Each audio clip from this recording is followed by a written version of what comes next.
80年代改革開放初期，兩地經濟同人民已經初步連接。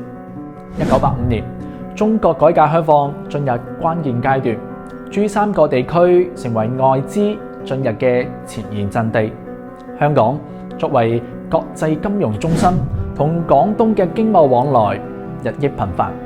同年，東橋客運有限公司成立，成為早期為數不多經營東莞至香港跨境客運嘅企業。佢嘅誕生既係兩地經濟交流嘅產物，又承載住無數打工仔、商人、探親者嘅跨境記憶。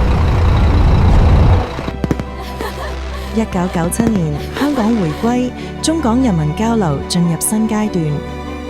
香港流行文化、粵語歌、港產片風靡內地，而內地勞工、遊客都開始更頻繁咁往返兩地。東橋客運嘅業務隨之擴展，仲逐步引入更舒適嘅車型。經濟一體化推動客運需求激增，兩地商貿、旅遊、人才流動更加自由。2010年代以嚟，大灣區融合，中港同城化趨勢更加明顯。東橋客運唔單止係交通工具，更成為兩地人民互動嘅見證者。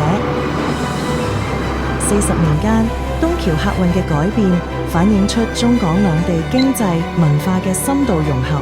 佢唔單止係一家運輸企業，更係大灣區成長嘅縮影。